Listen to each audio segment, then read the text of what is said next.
So hello guys, welcome to my YouTube channel. So ngayon panoorin natin tong kay Bon Ordonia dito sa Diplomat Hotel. Balikan natin yung vlog nila. So let's go guys.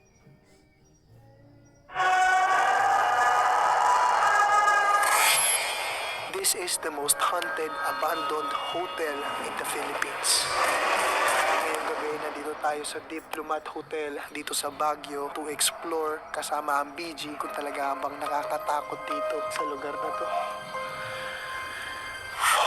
Based on our research, sa mga hindi nakakaalam, noong 1913 pa sinimulang gawin tong hotel na to. So, more than 100 years nang nakakaraan. Oh shit. Tanda pa sa lola ko. At nung kasigsagan ng World War II, ito ay naging kampo at taguan ng mga refugees na nagtatago mula sa mga sundalong Hapon. But eventually, na-invade pa din sila ng mga Japanese army. At doon na nagsimula ang pagpapahirap, pang-torture, pang-rape, pagpatay, at pagpugot ng ulo sa mga taong nasa gusali na to. Kasama na din doon ang mga pari at mga madre. Oh shit, boy. Dahil palang brutal na nangyari dito. Man, massacre talaga yung nangyari dito. And what makes this place scarier, yung mga tao around this place nagsasabi na may nakikita sila ditong mga pugot na ulo. Sinasabi nila na merong aparisyon na nakikita na puro pugot ang ulo.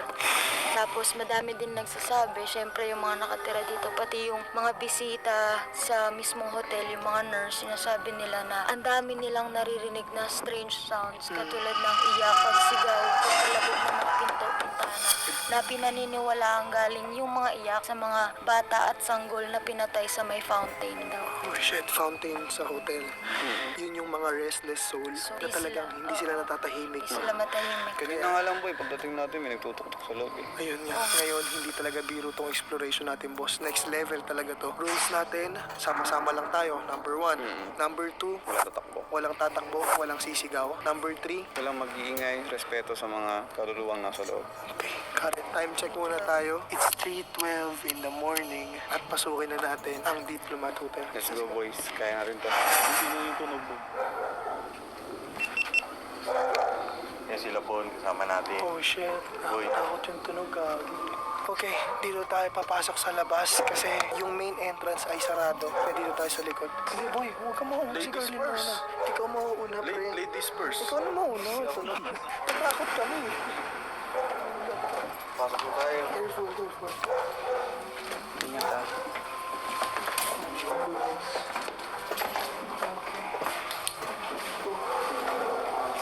Naramdaman mo yun, pre. Iba yung presensya. Ako yung presensya na nararamdaman ko ngayon, parang friendly yung mga multo dito.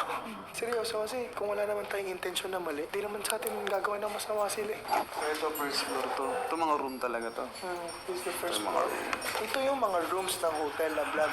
Tama. Sobrang abandonado ng lugar na talaga. And at the same time, sobrang abandonado na talaga ng mga rooms dito. At the same time, may mga pailaw din sila dito. Siguro yung bago na to. Pero boy, bilib ako dito kasi alam mo bakit? Maayos mo yung mga building di kagaya doon sa may Clark. Oo, actually, Iba-iba na. iba-iba na. Buo pa yung mga kisame dito. Naaalagaan ng gobyerno kasi yun, nakikita mo may mga bago ng ano. So guys, ito yung hotel room noong 1990s. Pumasok tayo. So, walang pinagkaiba. Ganun pa rin naman. Noong 1990s, talagang may kama dito, for sure. Tapos, ito yung CR nila. Oo. Diba? Hotel style. Ito yung hotel talaga. Pag-lab, okay ka lang? First time lang kasi ni Carlin makasama sa atin sa mga ganito. Kasi nung nag-abandoned hospital tayo sa Clark, pregnant pa siya noon. So, hindi siya makasama. Are you okay? Yeah, ano lang, parang na-imagine ko lang, di ba, ang daming pinahirapan dito. Ang daming minasakar, pinahirapan nung World War II. Okay. Dito maliwanag. Ay, ang pucha naman. Oh, shit. Uy. Oh my God. Pinabahan ako. Kablo, kinakabahan ako sa'yo. Sorry. Boy, may ganun din sa vlog. Nagulat din ako doon. Walang Walang ilaw, boy. bigla ako napagano. Ano? May sibat pa eh, no? So this one, ito siguro bago na to, love, no? Ito yung kung paano alagaan ng gobyerno itong Diplomat Hotel. Kasi, guys, more than 100 years na to, love, eh. Sobrang luman-luma na to. At questionable, bakit hindi to ginigiba? Bakit hindi gawa ng panibagong hotel? Ibig sabihin, kinikip nila to kasi this place is very historical. Look at this. Nakakatakot yung kabayo, love, mo. Bakit ganun? Uy, shit, may kalumakaway dito, fountain. Dito nga daw, yun Dito. So, dalawa yung fountain natin dito sa Diplomat Hotel. Left and right. Hindi natin pa siya Ano? This one? Ay, pwede. Oh, God. Love, iba yung pakiramdam dito. Shit. Grabe, tumayo. Yes, I know. And I hope lahat ng soul dito, you may rest in peace. Rest in peace po sa lahat. Imagine, pre, nandito yung mga bata, yung mga pare, yung mga madre, na walang awang pinatay ng mga Japanese army. I can't imagine na dito yung lugar na yun mismo. Saan sila pinugutan ng ulo, love? Dito daw sa fountain natin. Dito daw narinig mismo yung mga iyak na. At based on our research pa, lahat ng mga tao around this place, talaga may nakikita silang pugot na ulo. Kung may magpapakita man sa atin ngayon, matutuwa pa ako, love.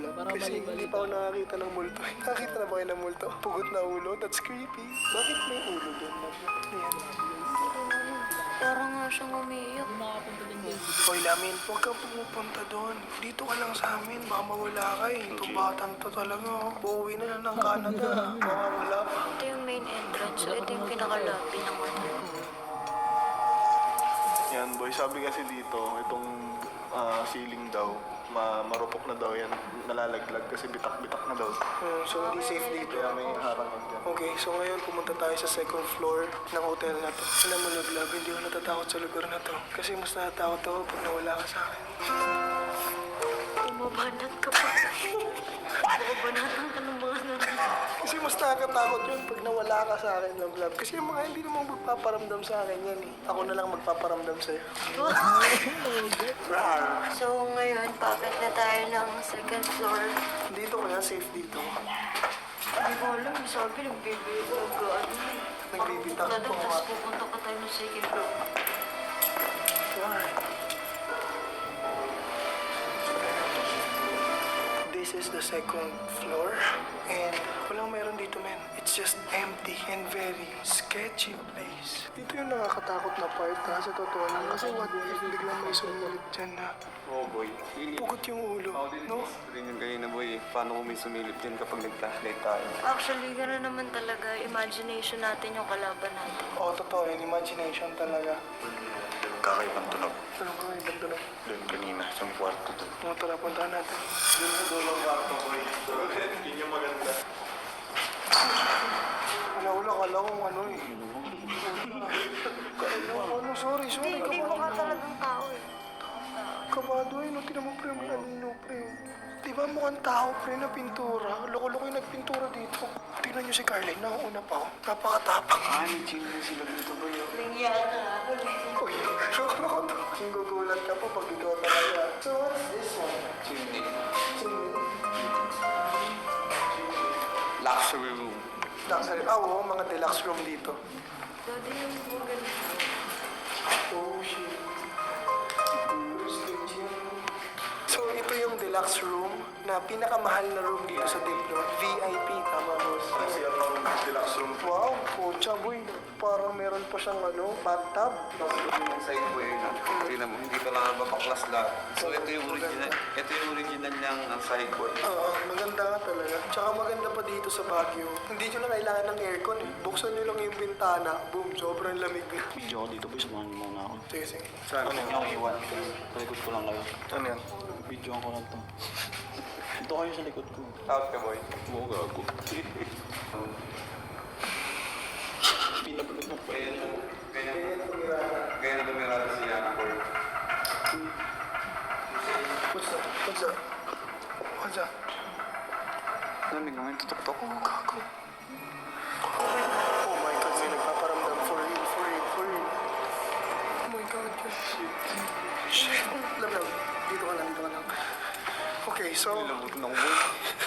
Guys, this is the first time na we experience na may nagparamdam, men. Wala pong tao. Walang tao sa loob. Parang ano yun?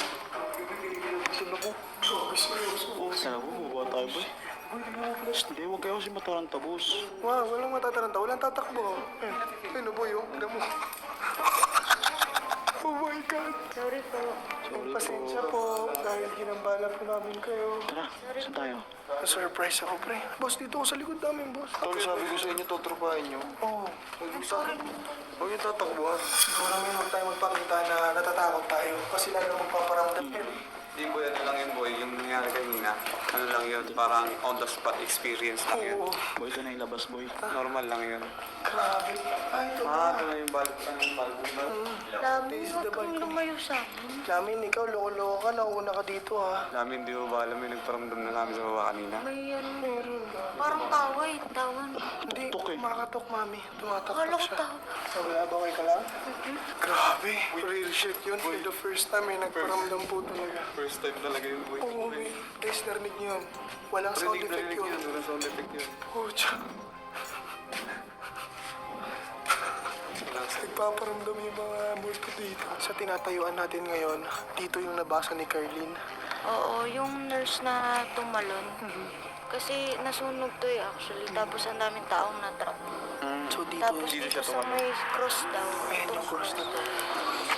Tumalon nga daw dyan. Tapos yun. Patay. Grabe. Grabe, man. Sobrang dami. Namatay talaga dito sa lugar na to. Kaya talagang very historical. And World War II pa eh. Itong Ano yan boy? place na to eh. Ano na kasi ito boy, over 100 years na eh. So ang dami talaga nangyari dito. Yes. Vlog, wala ka. Hindi, in-explore ko lang sila sa ano ko. Siya lang yung naka-GoPro. Ayun ah. Ayun, magwawasap ako ah.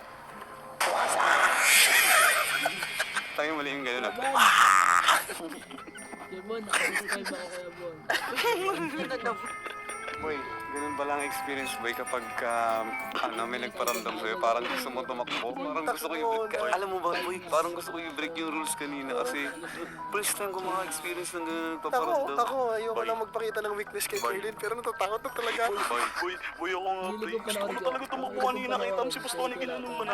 Kaso bawal tumakbo, di ba? Kaya parang Ito yung overlooking natin dito sa Diplomat Hotel. Kitang-kita natin yung ganda ng Baguio City. City lights ng Baguio. Kasama ang BG po. What a experience. Itong na-experience natin. Kasama si Boss Tony. Successful. Yes, boss. Grabe. Tama ang mga tropa naming multo. Yung mga multo sa likod natin. Tsaka si Lamin na napakatapos ng... Ginagawa mo! Okay na tayo. So, that's pretty much it. So far, wala naman totaling nagparamdam. Not that too scary kasi ano lang, kalembang lang ng bakal yun eh. Parang ginaganon niya yung bakal, di ba? Boy, pakita mo kung saan tayo papasok. Grabe, ang scary ng shot ni Yang eh. Pucha guys, ito po yung nilalakaran natin yun at the moment guys. Kapit bisig love. Kumapit ka sa akin. Ayokong kunin ka nila sa akin eh. ay hindi. Hindi. Sige boy, maglakad na tayo na maayos.